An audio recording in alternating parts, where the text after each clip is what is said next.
In the spirit of reconciliation, the new blurt acknowledges the traditional custodians of country throughout Australia and their connections to land, sea and community. We pay our respect to their elders past and present and extend that respect to all Aboriginal and Torres Strait Islander peoples today. I can't take it anymore! Good afternoon, good evening, good day, and good morning, Blurtsters, wherever you are around the world. You are listening to the Blurt. You absolutely are listening to the new Blurt. We are coming at you. Well, I, myself, personally, coming at you from the land of the, I can never say this word, Wurundjeri, and that is of the Kulin Nation. And we pay our respects to them. And on tonight's show, we have COVID. So much COVID going on. Got lots of different things to talk about. Obviously, poor compadre up there in Queensland is sucking it up with lockdown. And who knows, we could be there again soon. We found out we've got another case in Geelong today. It's at a school, so who knows how much that's been spread. But anyway, we'll get onto that later. And then let's get technical is our news segment that Wency has provided, and we've both got a bit of an input there. And SOAS, or sports of all sorts. Well, I've got a couple of things to say on the Olympics, but it's a couple of different skews. It's not really talking about how they're going. It's just different things that are happening with the Olympics. Believe it or not, the Olympics are on. I think they actually finished this week, but I'm not sure. But anyway, saying that, that's the show. Good evening, Wency. How are you doing, buddy? Good evening, good evening. I am on Turrbal country tonight, which is where Nice. Which is pretty much Brisbane. And there is another land, and I can't remember off the top of my head, but I know Turrbal is one of them. Turrbal, Turrbal. Yes, well, that's quite a bit easier to spell than Wurundjeri. Well, yes. Say that 3 times when you've had a No, review. I don't want to. It's just too difficult. Too difficult. But Exactly. of the Kulin Nation, that part I can say. Oh, that's the easy part. Yeah. Awesome. Yes, that is the easy part. But I'm glad we are definitely giving respects to the different lands that we are on. I think it's definitely worthwhile to do that. It's really interesting because I've listened to quite a few different podcasts lately, and so many more of them are doing that. Are doing the Welcome to Country at the start. But I will say, and I do like the fact our Welcome to Country, you actually sort of made a choice and sort of picked the exact sort of one you wanted to put onto the show. You didn't just sort of go stock standard, there's a Welcome to Country, we'll just use that one. You actually sort of looked around a bit, which one would fit the show, what were we trying to get to, etc., which is really good because that, it shows respect. And it's interesting because I've, as I say, I've heard on the other podcasts that, they're really nuanced Welcome to Country, etc. So pretty interesting. Pretty interesting stuff. Actually, just talking about Welcome to Country, I'm reading Archie Roach's latest. I don't know if it's his latest book, but it's called. Oh damn! I should know. Wow.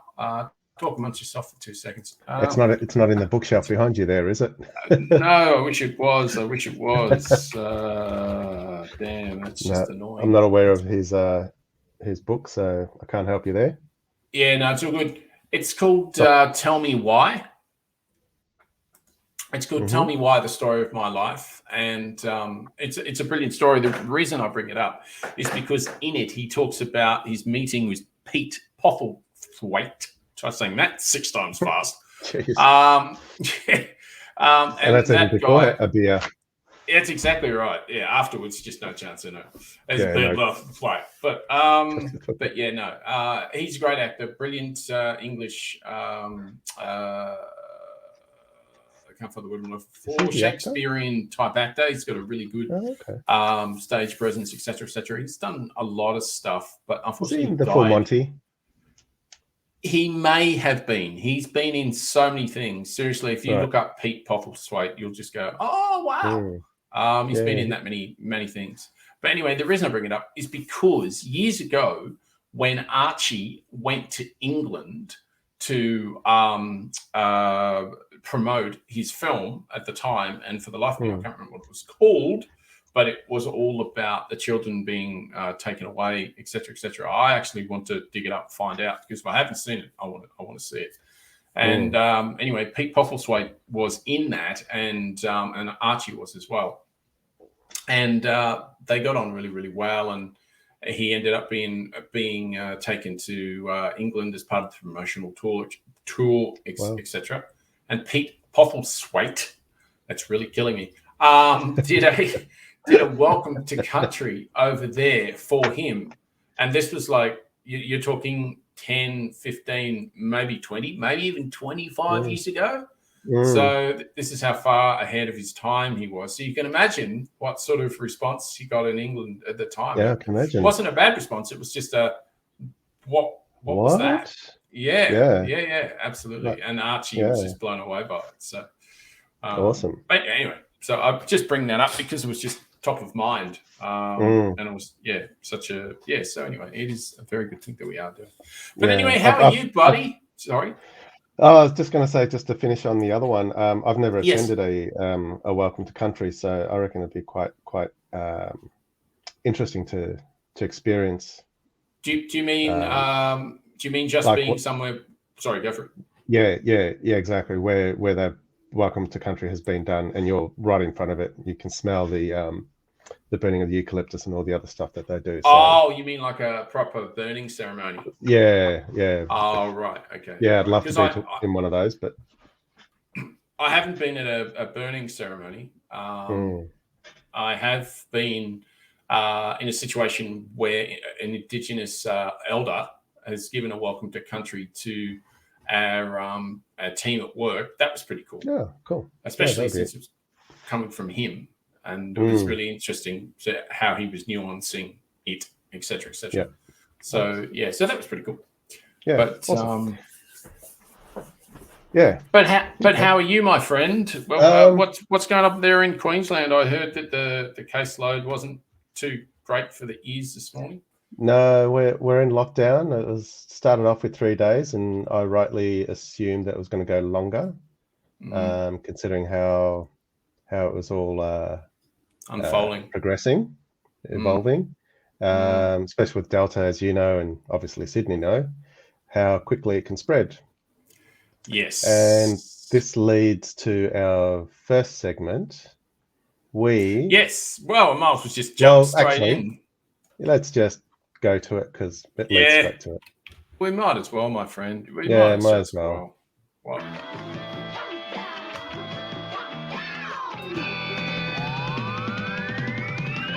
Yeah, the COVID countdown, as my learned colleague was just letting you know. So what are the numbers, my friend? What's going on? We had 19 cases, I think it was today.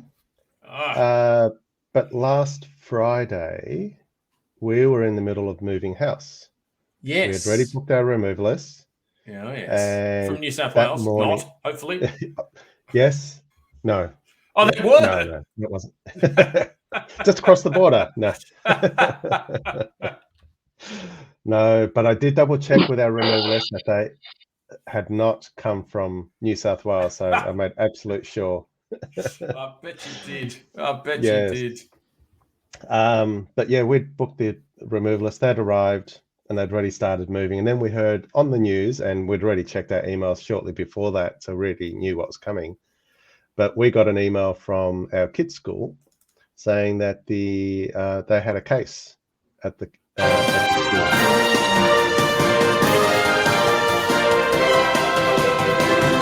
Sorry, that was breaking news, Jeffrey. Sorry about Just like the old days. Yes, so breaking news, we had a case in our kids' school, and we were asked to start isolating. Indorupilly, is that right? As Southerners say, indorupilly. It took me a long time to say this word when I first moved to Brisbane. Well, it's an Indigenous word, isn't it? So it is. Well, the way everyone says it around here, it's Indrapilli. In Japan. So I wonder how the Indigenous say it. That's what I Yeah, like to know. I'd love to know that. But yeah, it's Indropili, basically. Indra. Yeah, just don't look at the words, it confuses you, or the letters, it confuses Fair you. enough. Fair enough. Yeah, Doesn't so take we a were lot. told to isolate, and so we had the removalists do all their work, and later that evening we then got second correspondence from school, and we were told to go into quarantine. So Oh, that's right. I forgot. Even if you weren't locked down, you were in 2-week quarantine anyway, aren't you? regardless, yeah, Yes, I exactly. forgot. Yeah. So we're God. stuck in our new house. We still got a small amount of stuff at our old place.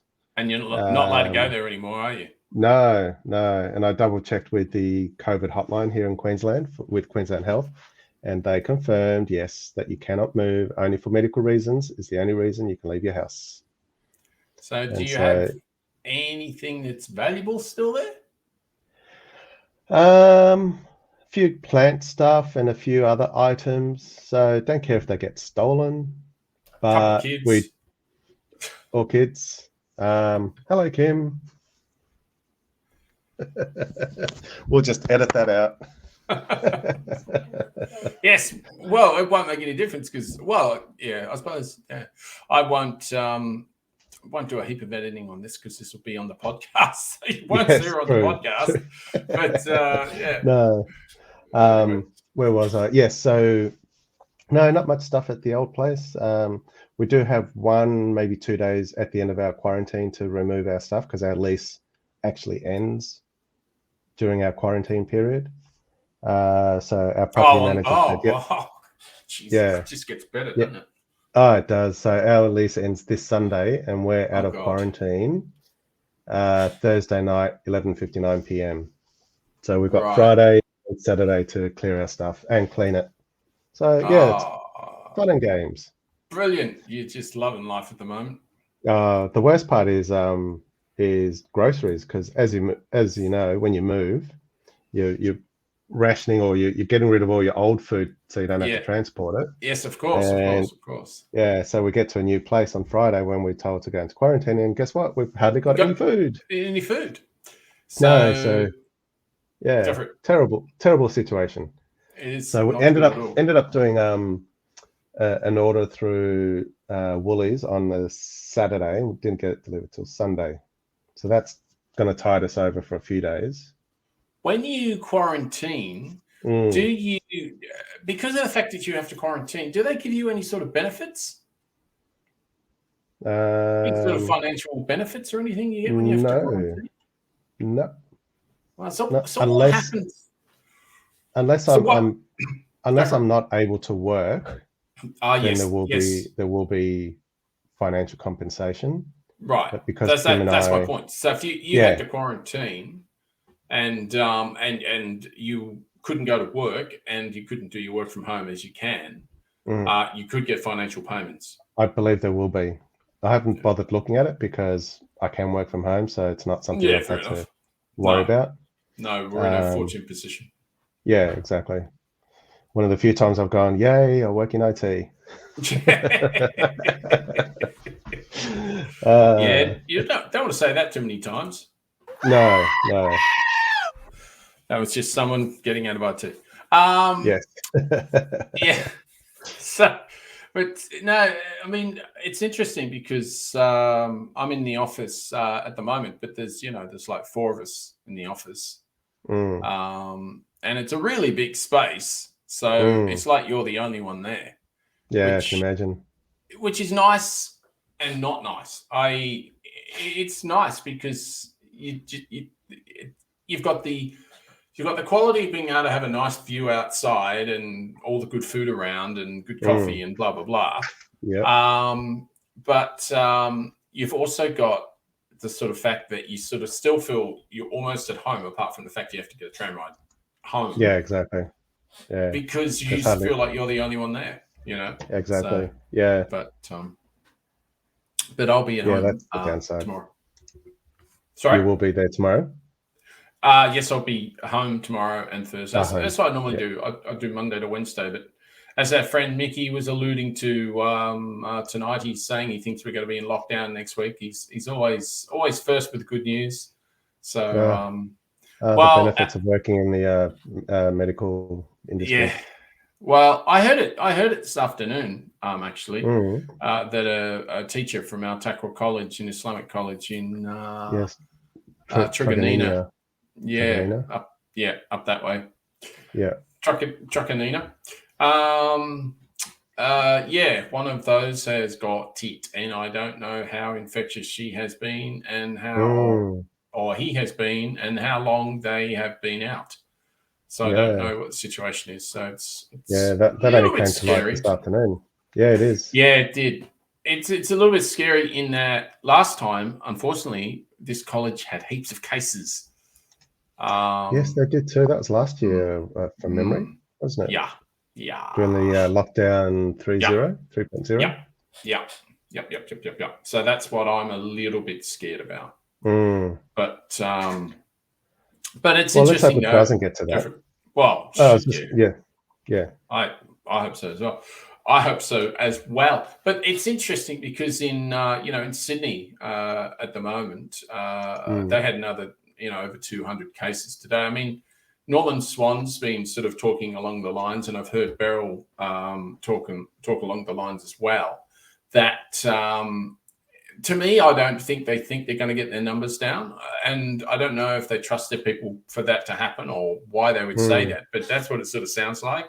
And they're basically saying we want to get our vaccinations up to 10 million, and then when we're up to 10 million, then we'll let you out, type thing. It's almost like they're not even trying to keep it low. Well, they had another 50 or 60 in infectious just running around giving each other the COVID today. Every time they have anything over 10, I mean you're in trouble. I heard, I think it was either Queensland. I think it was Queensland, actually. I think they said that most of the cases were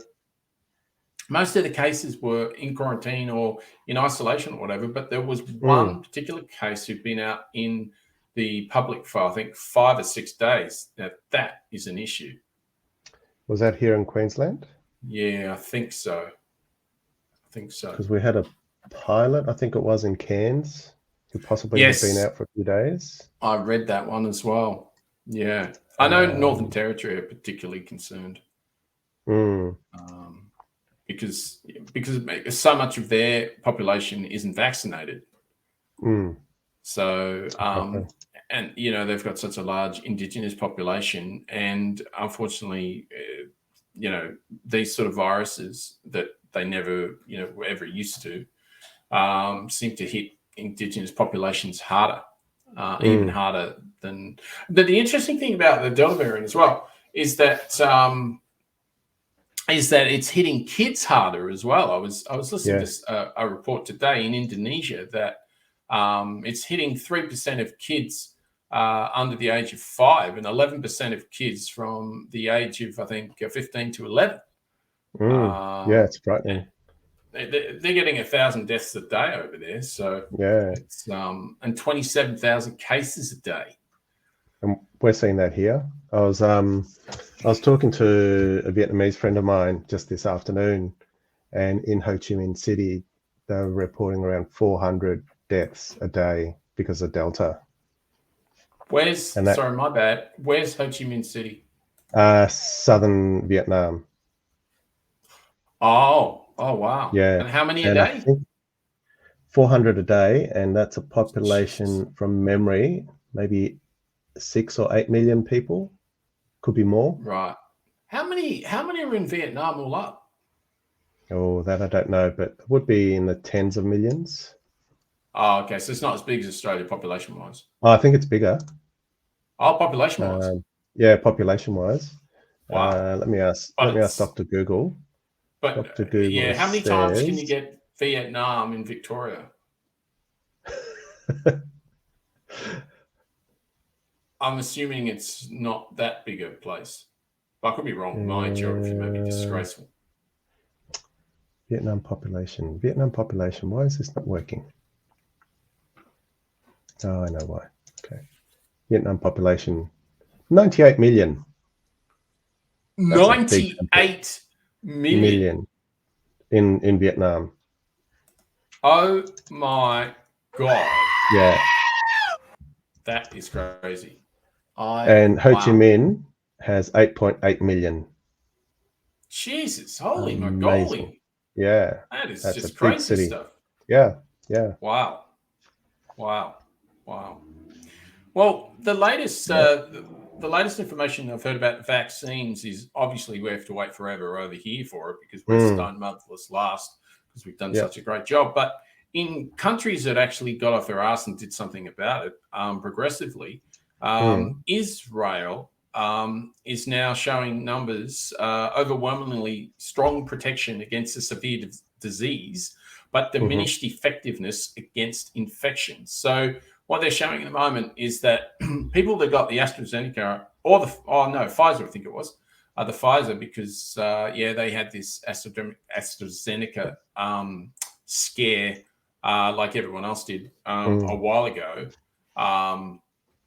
But a few things have happened since then. Anyway, what they found out with the Pfizer is that everyone that got it in January in Israel, the efficacy is getting less and less because the Delta strain and the variants weren't built into that version of vaccine. Whereas now we're up to, say, July. So people that are in July are like 67% or, around about 70% efficacy of Pfizer. About not getting really strong against severe disease, but diminished effectiveness against infection. Well, that is a lot higher in the July version. So what they're saying is that people that are in January, February will need to get boosters, and so that's probably what's going to happen here too. I would think, from a Pfizer perspective. Now, from an AstraZeneca perspective, I'm not 100% sure, but I think it could be longer lasting, but I would have to do some more research on that. But I believe you're right. I believe it still will need booster shots, just like every other vaccine out there. And the variants just obviously adapt, and they're not can't be controlled by the older vaccines. So what you're saying is with the Pfizer, that's exactly the ones that got the vaccine in January have different immunization against the COVID because the recipe was made for that time, but they've learned with Delta, they've incorporated the recipe to combat that Delta strain. Yeah, right. Correct. So we're in a better position, but come 12 months time or 6 months time, we won't be as protected. Yeah, exactly. That makes sense. I've heard about the booster possibly being a thing over the next 2 years, 3 years. God knows how much longer. Well, I mean, the fact is we have to get a flu shot. We don't have to, but I do. I get a flu shot every year. I mean, if you have to get a AZ or Pfizer or whatever every year or every couple of years or I don't know, twice a year, whatever the situation is, seriously, it's a pretty small price to pay, but it's pretty interesting. Exactly. I mean, I was talking to friends of mine over 70 and, they're concerned about getting the AZ. They're waiting for the Pfizer. Well, they're going to be waiting behind 12-year-olds. So, especially with what's happening at the moment with Delta in Sydney, with the young people getting the disease and dying from it. It's pretty bad. It's pretty bad. But we don't want to be on a Debbie Downer all night, so we are now going to change it up slightly. We are going to have sports of all sorts now, actually. Oh, do you want to go let's technical? Which one would you like? I'm easy. All right, I've heard that. I've heard that, just not cheap. Leave your money on the side. That's what you always say. Put money in the fridge, will you? That's exactly. For those who used to watch Kingswood Country. The way out. Yeah, very nice. Very nice. Okay, so sports of all sorts is our segment, which is exactly as it says. And normally what we would do, Wency and I would find a weird and wonderful sport to talk about. And we have talked about some pretty weird, wonderful ones like bog snorkeling and CPAC Tikror, which is all about putting volleyball and soccer in the same sport. That's really interesting. But this isn't quite as exciting, what I've got at the moment, although it's exciting in a different way. So I'm just going to talk about who the because I'm not sure if you know, but it's the girls are just killing it at the Olympics. Oh, that's right, the Olympics is on. I forgot the Olympics is on. And I think actually, have you watched any of the Olympics at all? I was watching it last week. This week, because of work and moving and quarantining, it's been a bit harder. Yeah. And homeschooling, we've got homeschooling this week, so it's been a bit harder. But yeah. Well, I basically haven't watched any. I just hear different reports, and I used to play a lot of hockey, and I have heard that the men's hockey team beat the Germans, which means that they have to get either silver or gold, I believe. So I think so that's pretty cool. I'm pretty stoked about that because Colin Batch, who I'm not sure if he is the coach or not, but he used to be a coach and player of a side that I played in years ago. So I always sort of just sparked that up. One for the keeps there. But he, playing with him, he's a fantastic player. It's just phenomenal. And he wasn't even trying. It's just hilarious how good he was compared to people around. But anyway, so this wasn't about him. This is about the girls because swimmer Emma McKeon has made history in Tokyo as the first Australian woman to win 5 Olympic gold medals. As I said, the women are just killing it. And they're killing it in the pool. It seems like they're killing it in water. We've always had a good swimming team, haven't we? But yeah, this year seems to be a lot stronger. Absolutely, but apparently the women's sculling team got a bronze medal, and they were racked. I think it was an 8-person scull or something. Oh wow! So it seems like anything in water they're doing really well at the moment. Yeah. So, but is that next to the coxless canoeing or whatever it's called? The coxless and the Yes. I think it. Yeah, I'm not really quite across that. I always get confused with all those names. Oh yeah, absolutely. Oh, well, years ago I went out with a girl who was tiny, and she was a cox, and I was in the boat when she was doing her thing, and I wasn't rowing. I was sort of just hanging out, and all the girls were sort of rowing. It was quite cool. But typical you, just watching the girls do all the hard work and you just sit back and relax. I was actually. I really was. It was very sexist of me. But no, they said to do that. They thought I wasn't coordinated enough to be able to paddle with them. So that was fine by me. That was okay. That was my ploy. It worked really well. But anyway, but yeah, she was a little cracker, and she was a cox. It was just really interesting to listen to the sort of commands that she'd be yelling out and et cetera. But you do definitely have to be very small. And the ones who won the bronze medal, I'm not sure. I don't know if it was coxless or cox. I don't know. But her achievement came, Emma McKeon, as she also won a total of 7 medals at the game, the equal most for any female Olympian. So I think that is absolutely phenomenal, and I can't believe I don't even have. I mean, really, that deserves a cheer if you've got one. Oh, it does, doesn't it? And seriously, I don't have anything. It's just this is really, really bad by me. All I can give her is this, and really, But I don't think that's enough. I don't think that's enough. But that's all I can give her. That's all I can give her. And there's a little bit more there, but the other thing here is that some other firsts that have been achieved since the modern Olympic Games in 1896. Who was the first woman to win the Olympic gold medal? Countess Helene de Portales, also known as Helen, was the first woman to win an Olympic gold medal competing in the sailing in the 1900 Paris Games. The 32-year-old was a crew member of the Lorena, along with her husband. Of course, there had to be a man in a woman's competition. Makes sense. Count Herman Alexandra de Portales and the fellow crew member Count Bernard de Portales, her husband's nephew. The trio won gold for Switzerland in the first race of the 1 to 2 ton class on May 22, 1900 on the River Seine in Moulin. But that's not Mulan, M-U-L-A-N. That's M-E-U-L-A-N. Not the movie. No, definitely not. Definitely not. And they won silver in the class second race 3 days later, losing to Germany.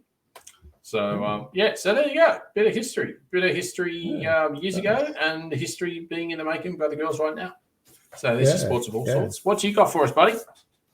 On another positive, happy note with the current Olympics, just as you were talking, the Philippines earned their first ever Olympic gold medal at these Olympiads. That's it. I'm definitely getting some cheers in here. I've had enough of this. So it's too much good stuff happening here. There's so much. This is what I like about the Olympics. I'm not a sporty person myself, but I do acknowledge that sports people work so hard for 4 years and compete really to their best, and just making it to the Olympics, no matter how bad they are compared to the others, they just happen to be there. But this lady, we got some cheers. Better late than never. Exactly. Hidilyn Diaz from the Philippines won the first gold for the Philippines in the women's 55 kilogram weightlifting event. So it was a very, very happy. Oh, nice. Crying. Very, very good. So it's good news. Oh, that's excellent. That's good. So my contribution to SOAS tonight is the fact that, as the show title says, Brisbane has won the Olympics for 2032. My God.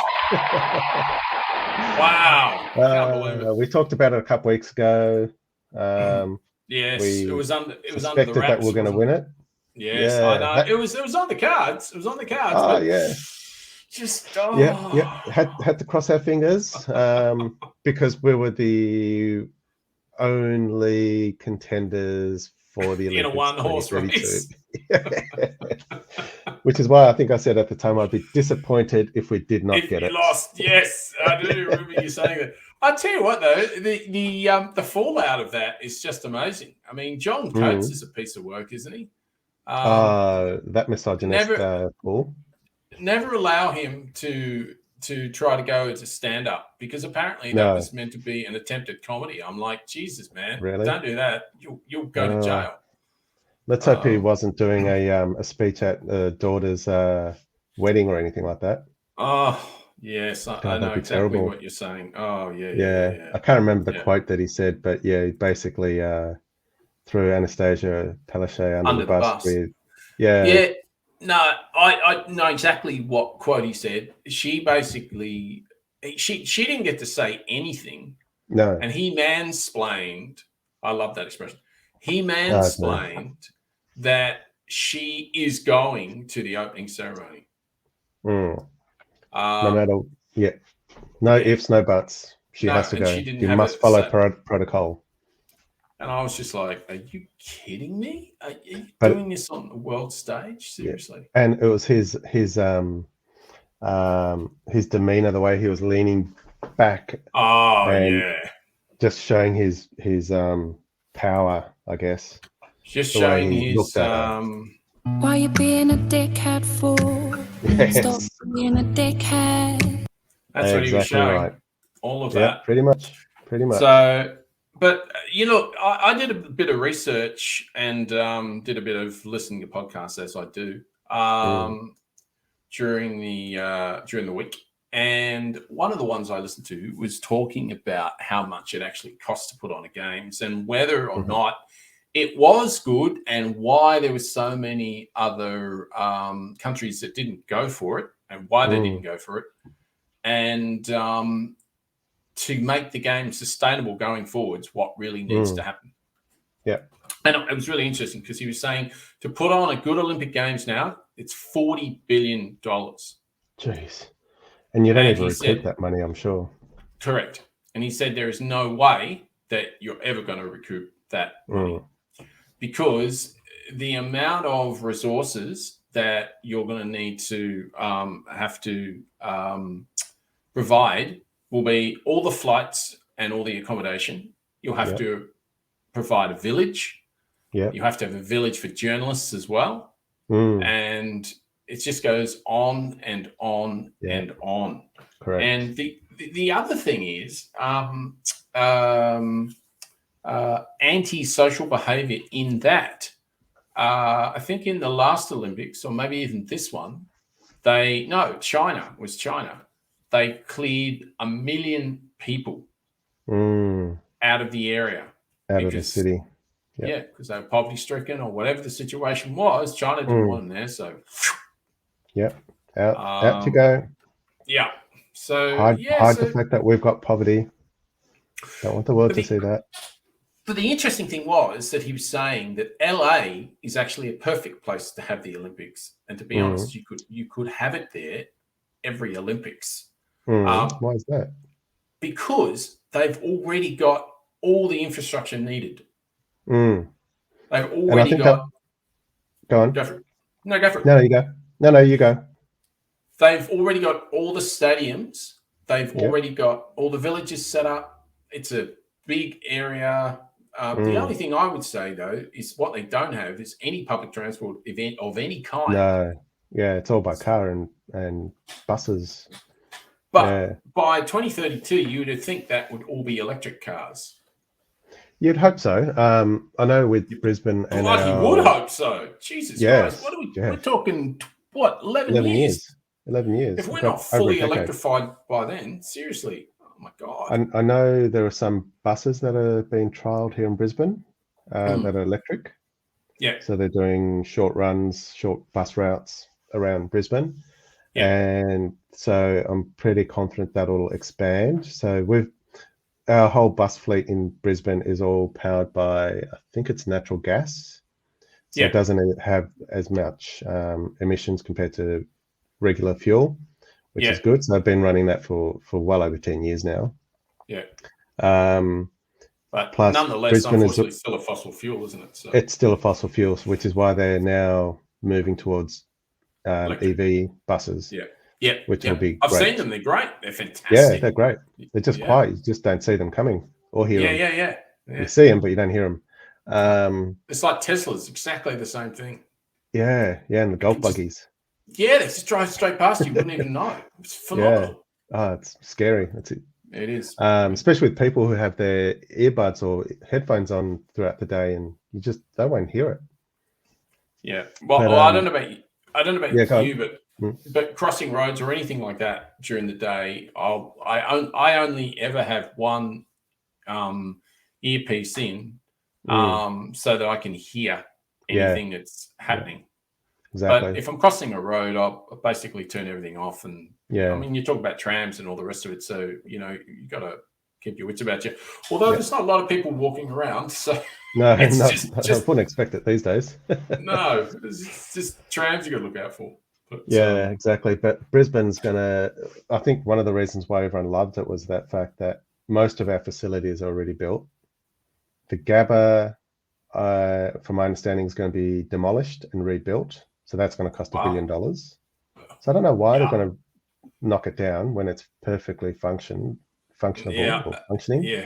Yeah. I don't know. Near Roma Street Parklands, Roma Street Transport Hub, they're going to build a new indoor venues for certain events. So that's going to be new. I know the Athletes Village is going to be built in West End. So they're going to repurpose old, unused dairy factories that are still present in West End along the river, and they're going to convert that into a village for the athletes, which will then go back to residential once they leave. So yes, it's going to be a cost up front, but at least there'll be a purpose for it afterwards.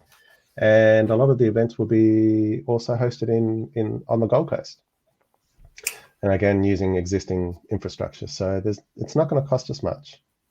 Well, it'll be interesting. I mean, this guy is a professor and he researches Olympic spending. I know it's a weird research, but that's what he researched. I mean, he's an expert in the area. So hopefully he's wrong. But somehow I don't think he is, because he made some predictions and they've all pretty much materialized so far. So I think with the Tokyo Olympics this year, I think it's highlighted the fact that a pandemic could hit any time, and it could hit again in 10 years' time for all we know.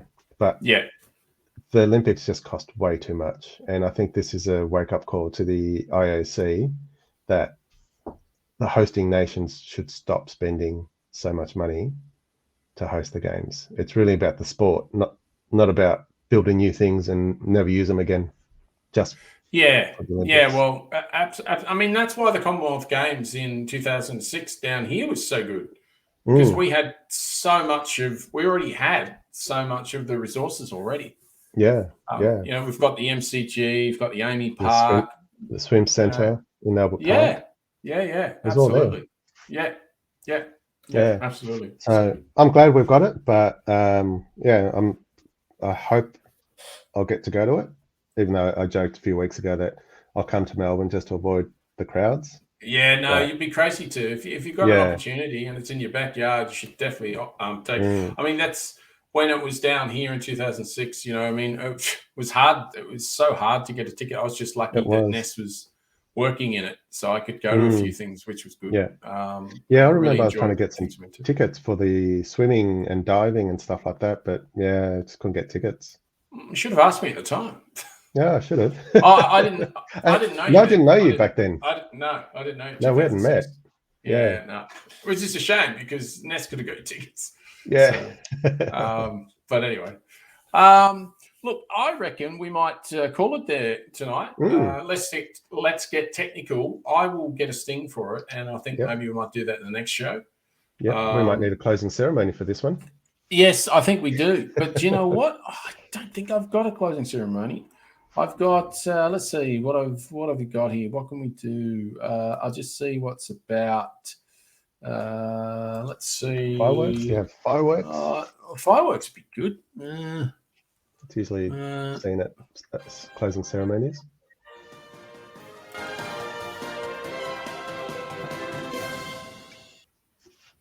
Almost sounds like a Nintendo game. That's it. That's all you get. That's it. I'm gonna have to work. I'm gonna have to work harder on the sound effects. I'm sorry about that. I apologize. Yeah, that's all right. Sorry, people. We definitely. What I'll do in the podcast, though, I will find some ceremony effects for that and get it all sorted. But got some homework there to do. Yes, I do indeed. With a few things that we've spoken about tonight, we'll make sure they're in the show notes. I'll make sure the Israel story is in the show notes. I'll make sure that the swimmer is in there. And as I say, let's get technical next time. And we'll probably do be education actional as well next time as well. When we learn how to speak English. Yes, exactly right. Exactly right. But that is good, and that tonight is your lot. So it is good. No, that's not correct. That's just. Are we starting all over again? Are we? Wow. That's okay. Welcome. That is utterly embarrassing. It's got to be said. That is extremely embarrassing. And I think I know why that happened. There we go. That's the one we're looking for. It's because it's named differently in another folder to what it comes out when I actually play it. So that's the reason. But anyway. Look, that's your show tonight, people. It was all about COVID and sports of all sorts. So I hope you enjoyed that. I learned a bit. Wency, it's been fun. I hope you're not in lockdown next time I talk to you. Hope not. No, we'll be. I fear you may be. I fear you may be. So. Well, we've only got a week to go, so my quarantine ends a week from now. Yes, next Tuesday. Next Tuesday. What's today? I'll still be in quarantine. Right, yeah, okay. Today's Wednesday, yeah. So hopefully we won't be in lockdown, but I will be in quarantine. You'll be in quarantine, yeah. Yes. It wouldn't surprise me at all if, you're all going to do quarantine together. So yeah, why not? I mean, stick together. We'll get through this. Yeah, well, that's it. It's the only way we are going to get through it, buddy. So exactly, it's all good. Exactly. All right. No protesting. No. But if you are going to protest the lockdown, stay at home. That's the best way to protest. Yep. Live stream yourself. That'll be good. Upload it. All right, people. Much safer. Until next time. Adios.